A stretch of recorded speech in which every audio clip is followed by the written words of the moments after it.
1 in 88 American children has some form of autism spectrum disorder, and that number is on the rise. Regional centers report that unemployment among their consumers is 84.2%, while unemployment among individuals with autism is 90%. We as a community must be prepared as this population starts to enter the workplace. Orange County is one of 21 regional centers throughout the state, and we provide services for people with developmental disabilities. One of those developmental disabilities, one of the 4, is autism. Autism is huge and growing. We know that the impact on families, on society, in terms of finances, is just growing. At New Vista, we were seeing, as students were graduating from our high school, we weren't seeing a lot of success with what they were doing after high school. And so the first thing we did was to look at employment and to think about the fact that we needed to have a training program that would help young adults to enter the workforce.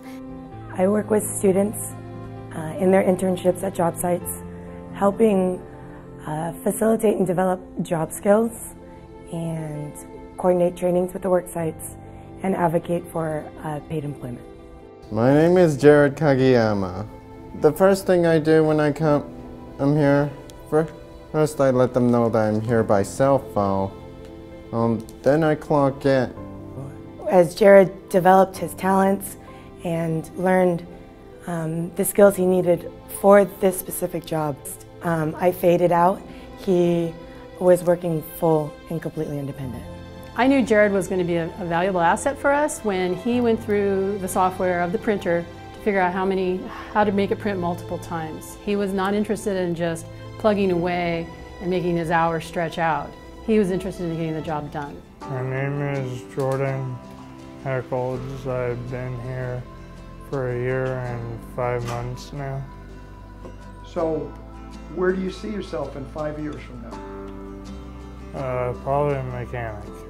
He's never late. Actually, he's an hour early all the time.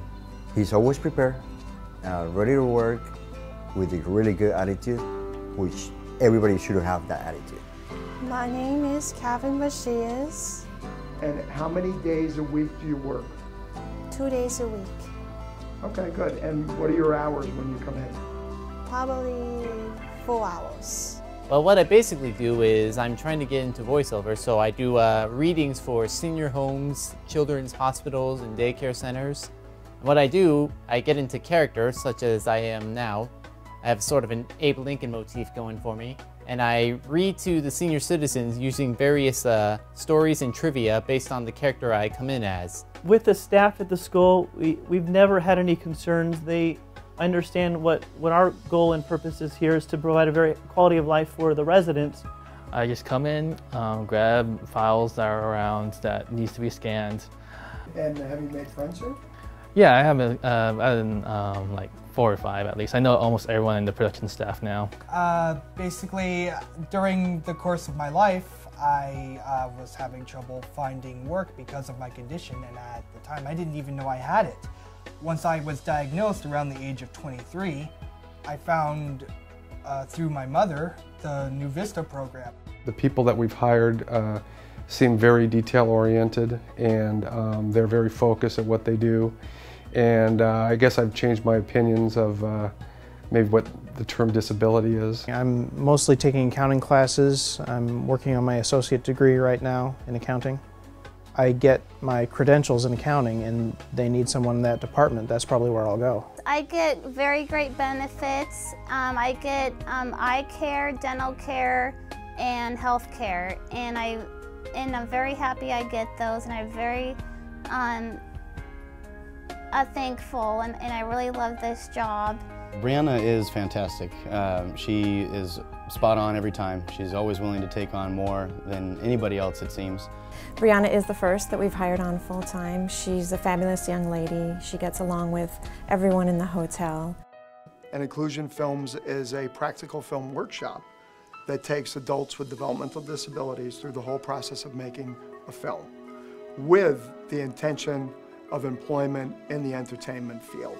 There was an article written in the LA Times, and it profiled inclusion films and exactly what we were doing. A television producer by the name of Aaron Kaplan with Capital Productions approached me from seeing that article, and he said, you know, we would really like to employ some of your kids and give them an opportunity. The program really sounds very interesting, what you're doing. So a lot of times, as you know, people don't always say what they mean. He had told me he had 8 pilots, and in fact he did. And he hired several of the kids on a project, and one of the students, as of right now, is working full-time for that company. One of the things that I learned at inclusion films is the more workability and teamwork you have with not only the people that you work with, but the people that you're going to work with is all teamwork. I think we need to make business owners and employers more aware of the full spectrum of strengths that these individuals have. It doesn't matter what your ability level is, because everyone is different, and we all know that. It doesn't matter where you start. We're growing much faster than we expected, and we're very well prepared for it. We're laying a foundation where we're taking all of our interns through an orientation. I've observed, interacted with them. What I like particularly is their attitude toward working, where they are giving back something which is not generally too prevalent among the younger generation. When you come out of high school, you're used to a structure. You go here, you go there, and you have a schedule every day of exactly what you're going to do. When individuals become young adults, do not know where to go. And we need to be able to help them get any entitlements that they have, and we need to be able to help them to find how are they going to get where they go. You cannot do this by yourself. Everyone needs to work together for successful education, successful transition, successful employment. If you do it by yourself, you will not succeed.